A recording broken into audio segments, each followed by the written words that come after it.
Village FM à la rencontre aujourd'hui de Christian Bull. Il est auteur, il est sensibilisé par la nature. Si vous aimez la faune, la flore, bienvenue sur Village FM et bienvenue à vous Christian Bull, bienvenue. Merci de m'accueillir. Avec grand plaisir. Vous venez de sortir un livre vraiment incroyable sur le faucon pèlerin, un prince dans le ciel de Courbet. C'est le nom du livre. Faut qu'on en parle. Christian Bull, pourquoi vous aimez tant cet oiseau? Vous dites-nous tout. Alors c'est une passion pour les oiseaux que j'ai depuis l'enfance. Donc aussi loin que remontent mes souvenirs, j'ai toujours été passionné par les oiseaux, j'ai toujours observé les oiseaux. Et donc plus particulièrement par les rapaces. Et puis ensuite, plus particulièrement par le faucon pèlerin, parce que c'est vraiment l'espèce emblématique de notre région, du massif jurassien, de la Franche-Comté, du Doubs, et également forcément de la vallée de la Loue et de la vallée du Lison, où j'habite actuellement. Donc je suis entre les deux vallées et je passe beaucoup de temps à observer, étudier et photographier cet oiseau emblématique de notre région. Le faucon pèlerin, donc mis en avant dans votre livre, un prince dans le ciel de Courbet. Pourquoi un prince ?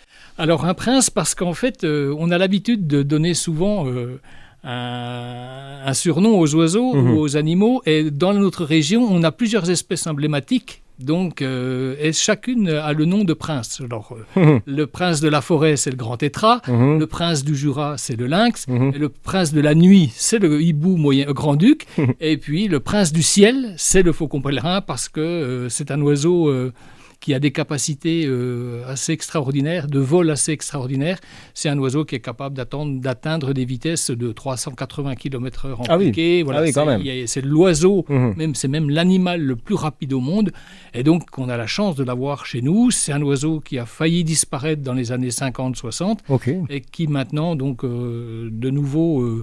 survole nos vallées et habite nos falaises. Et donc, voilà, c'est pour ça. Et c'est sa beauté, ce qu'il représente. Voilà. Ça ressemble à quoi, en réalité, un faucon pèlerin, pour toutes les personnes qui nous écoutent ? Un faucon pèlerin, ça ressemble à... C'est un oiseau qui est de la taille d'un pigeon ramier, à peu près, voilà, si on veut faire, avec des ailes plus longues.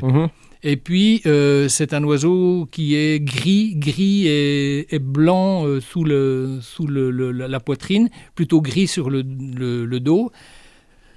C'est un oiseau qui est donc avec une distinction entre les sexes, entre mâle et femelle, où le mâle est un tiers plus petit que la femelle, ce que les fauconniers, parce que c'est un oiseau qui a été beaucoup utilisé pour la chasse en fauconnerie, appellent un tiercelet. Donc le surnom de tiercelet, c'est un terme de fauconnier qui permet de différencier le mâle de la femelle. Voilà, parce qu'il est un tiers plus petit qu'elle. Aujourd'hui, nous découvrons le faucon pèlerin, un prince dans le ciel de Courbet. Christian Bull est avec nous, il est sur Village FM, auteur de ce livre. On va vous retrouver dans un instant, Christian. On marque une courte pause musique et on revient juste après sur Village FM. À tout de suite. Village FM avec la découverte aujourd'hui du faucon pèlerin, un joli oiseau. On a de la chance de l'avoir en Franche-Comté. Et vous, Christian Bull, l'invité Village FM ce matin, vous avez décidé d'écrire, de documentaliser ce joyau, cet animal qui est en Franche-Comté. Ça se passe comment dans le livre? Comment on découvre le faucon pèlerin? Alors déjà le titre du livre, donc sur le prince dans le ciel de Courbet, parce que le secteur géographique que j'ai privilégié, c'est les vallées de la Loue et du Lison, le plateau, en fait, donc le pays de Courbet. Oui. Voilà, donc les photos qu'on trouve dans ce livre sont prises dans ce secteur-là. Et comme je passe beaucoup de temps à observer et à photographier cet oiseau, j'ai l'occasion, parce que je fais beaucoup d'affûts qui sont quelquefois très longs, j'ai l'occasion de rencontrer beaucoup d'autres animaux, oiseaux ou flores. Et donc, j'en profite pour les photographier. Et l'idée, c'était de partager ces photos au travers d'un livre. Et donc, le livre, il me fallait un fil rouge. Donc, j'ai choisi le faucon pèlerin.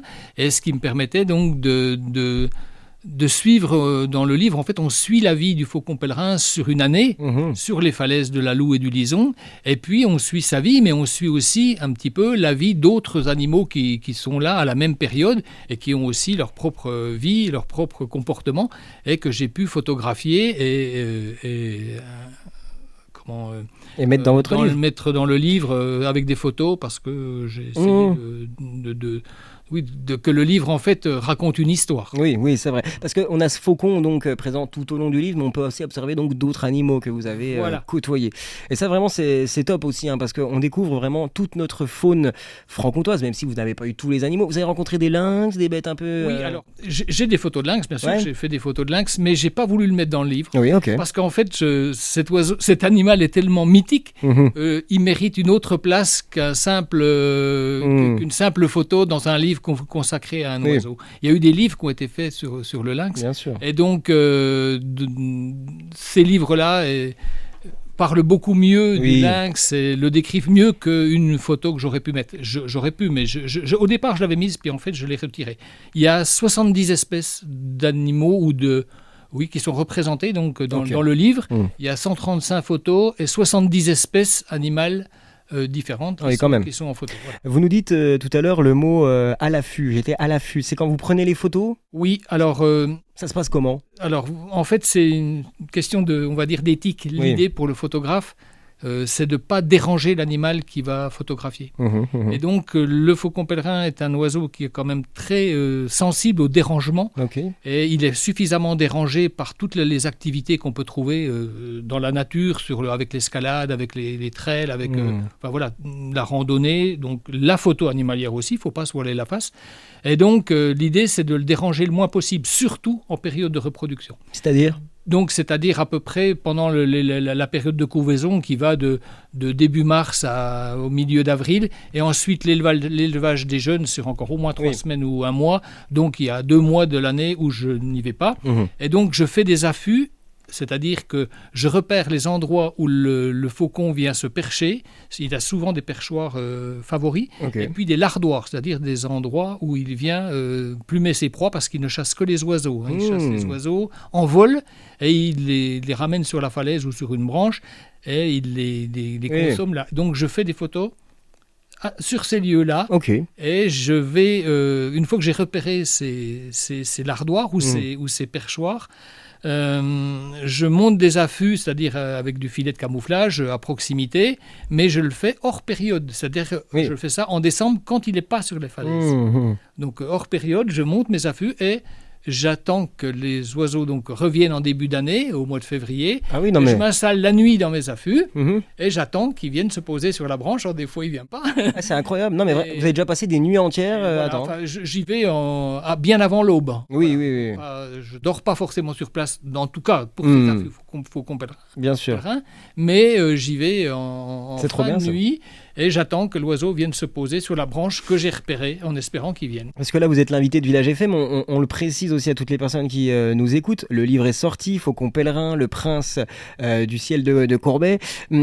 Voilà, c'est une passion pour vous. C'est pas votre métier aussi de base, de prendre des photos, d'écrire des livres. Vous, c'est une passion quand même, tout ça. Voilà, c'est de la passion. Je suis maintenant retraité, donc ça me laisse beaucoup de temps. Et en fait, au départ, moi, ma passion, c'est plutôt les animaux, c'est les oiseaux, c'est la nature. Et la photographie, elle est venue en deuxième temps. Mais en fait, c'est devenu 2 passions qui se sont rejointes et qui n'en forment plus qu'une seule. Vous êtes naturaliste à la base. Alors, au départ, je suis plutôt naturaliste. J'ai passé beaucoup plus de temps à observer, à étudier les animaux et les oiseaux que de les photographier. Mais déjà sensible à la nature. Voilà, donc déjà, au départ, sensibilisé et passionné par ça. Voilà. Vous sortez souvent, vous avez connu, on va dire, le métier de naturaliste. Elle est comment notre nature ici en Franche-Comté ? Plutôt dégradée, plutôt quand même sauvegardée par rapport à d'autres régions ? Alors, elle souffre comme partout. De toute façon, il y a des atteintes à la nature qu'on trouvera dans toutes les régions de France. On dit que nous, on a encore un petit peu la chance d'avoir une nature un peu préservée, ce qui est vrai d'ailleurs. Un peu verte. On a encore des paysages, on a encore de la verdure, on a encore des paysages qui sont intéressants, mais il ne faut pas se leurrer, on a aussi une perte de nos paysages. Je faisais référence à Courbet dans le livre. Si Courbet revenait, les paysages qu'il a peints, il ne les retrouverait pas. Ouais, c'est vrai, ça. Voilà. Donc, c'était aussi ça que je voulais aborder un peu dans le livre, mais de façon très succincte. Autrement, il faudrait que je fasse 3 ouvrages. Voilà, on pense notamment au parking d'Ornans, devant la roche d'Ornans. Bien sûr, et quand on choisit d'aménager un site pour le bien-être des gens, bien sûr. Mais souvent, en fait, on le stérilise quelque part. on l'aménage pour l'humain et en fait au détriment de toutes les espèces qui naturellement habitaient ce... Pour revenir sur votre livre, on doit le préciser également, mais comment ça se passe, le format du livre dedans? Comment c'est fabriqué? Comment c'est réalisé? Alors, cette découverte du Faucon Pèlerin. Alors en fait, sur la forme du livre, c'est un livre qui a un format de 25 cm par 25 cm, un format carré, pour des raisons plutôt pratiques. Et puis parce que sur des formats carrés, ça nous oblige un petit peu à resserrer nos images. Oui. Et comme le livre s'adresse plus à des gens qui ne sont pas des spécialistes, l'idée c'était, quand je parlais d'un animal ou d'une plante ou d'un insecte, c'était que les gens puissent quand même la reconnaître. Donc ça oblige à resserrer les images, et le format carré du livre, je trouve, s'y prête bien. Ouais, c'est vrai. Sur les formats...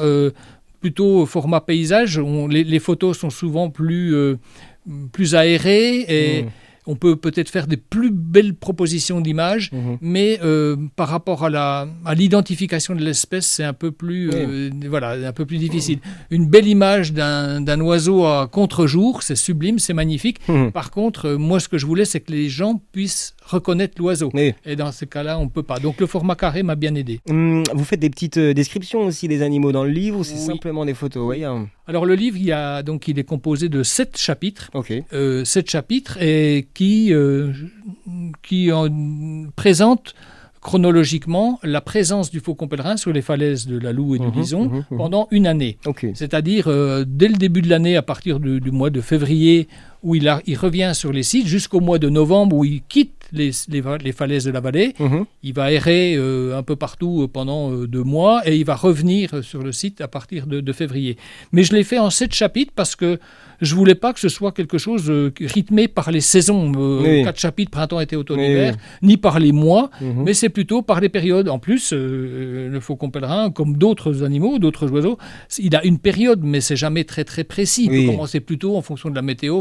Cette année, notamment, on a eu en juillet, avec l'été qui s'est fait attendre, notamment, par exemple. Complètement. Cette année, c'était très très tardif. Cette année, on a encore des jeunes volants qu'on n'a pas trouvés.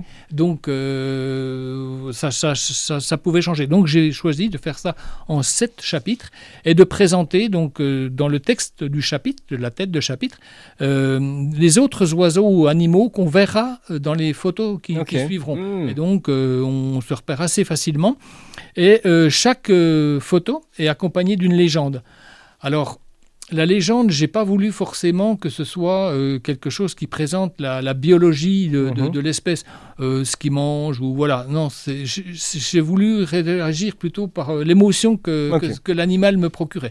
Alors quelquefois c'est sur ses couleurs, sur son plumage, ça peut être sur son chant, ça peut être sur un comportement, ça peut être sur l'étymologie, d'où vient son nom, pourquoi on l'appelle comme ça. Donc la légende traite de ça, et ça peut être aussi un comportement ou une anecdote, par exemple. Alors, aussi. Il y a au moins 6 ou 7 anecdotes qui sont présentes dans le livre, où là je raconte plutôt quelque chose de vécu en direct avec un animal, quelque chose qui m'est arrivé, et puis donc où là je raconte comme si, pour mettre le lecteur dans ma situation à ce moment-là. Vous avez déjà arrivé des petites histoires, des petits moments insolites avec des animaux, ou est-ce que vous avez peut-être déjà vu des animaux vivre des moments insolites? Alors, il m'est arrivé, des moments insolites. Alors, je peux vous en citer un qui n'a rien d'extraordinaire, mais moi qui m'avait quand même bien amusé.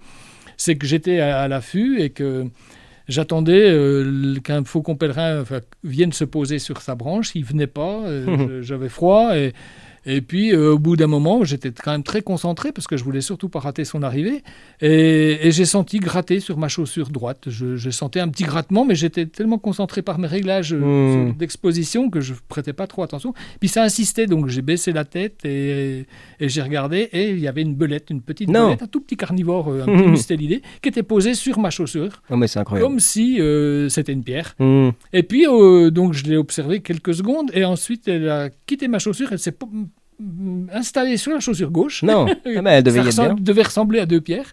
Et puis, encore resté quelques secondes, puis après, elle a disparu sous le Ça, c'est des moments magiques. C'est des moments magiques, c'est des moments comme ça. C'est ce que vous recherchez aussi quand vous sortez. C'est exactement ce que je recherche. Ah non, mais c'est trop bien. Vous respectez la nature aussi, c'est important, vous le dites, quand on sort en nature, il faut la respecter. La nature, je sens aussi que vous la respectez peut-être. Alors ça s'applique d'autant plus à la photo animalière, où l'idée c'est de ne pas déranger l'animal. Surtout, la meilleure photo, c'est celle qu'on fait ou c'est celle qu'on ne fait pas. Et quand on arrive à observer l'animal, à le photographier et à repartir sans qu'il s'en soit jamais aperçu. Ça arrive ça réellement ? Ça arrive. Après, il faut au minimum, c'est mettre toutes les conditions pour ne pas le déranger. Bien sûr. Donc la pratique de l'affût, ça c'est, on arrive avant l'animal et on repart une fois que lui est parti. Donc là, c'est quand même intéressant de ce point de vue-là, d'absence de dérangement ou de limitation de dérangement. Et j'ai une autre technique, notamment pendant la période de couvaison des faucons pèlerins, où là, je ne fais pas de photos à l'affût, je n'approche jamais l'aire de nidification, je ne fais aucune photo d'une femelle qui couve ou qui nourrit un jeune sur l'aire, pour être sûr de ne pas la déranger.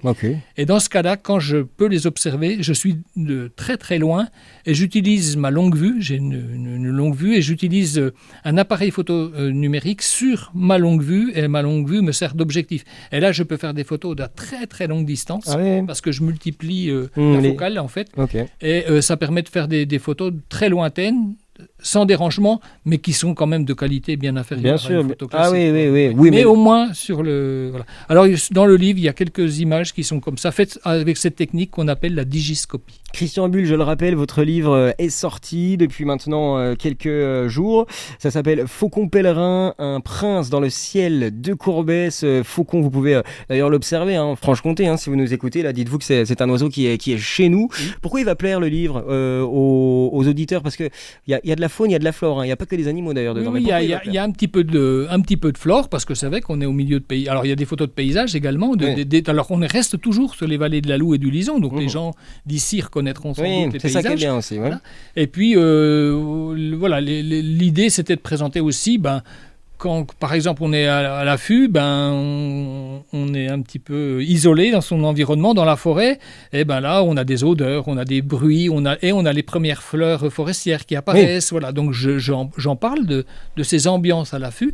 Et puis, je montre en fait les photos qui correspondent aux espèces que je découvre à ces moments-là, tout au long de l'année. Ouais, bien sûr. C'est incroyable comme passion. Je sais qu'il y en a certains qui en font leur métier également, cette activité de photographe. Et surtout en zone on va dire sauvage, avec la faune et la flore. C'est super vraiment le livre que vous avez fait, arbres, il y a tout dedans et vraiment c'est top. Vous avez peut-être des volontés d'en écrire d'autres peut-être après ? Alors, peut-être, oui, il faut trouver l'idée et le fil rouge. Ce qu'il y a, si vous voulez, c'est qu'au départ, l'idée du livre, elle ne m'est pas venue tout de suite. Moi, je faisais beaucoup de photos et je partageais mes photos, mais de façon très, très rudimentaire. C'est-à-dire que j'envoyais par mail à quelques amis ou de la famille des photos que je faisais au fur et à mesure de mes sorties. Et puis, on m'a dit plusieurs fois, tu devrais faire autre chose, tu devrais essayer de trouver un moyen de les partager mieux que ça. Et puis comme j'avais du temps, un copain m'a proposé l'idée d'un livre. Il m'a dit, écoute, tu as la matière, tu devrais faire un livre.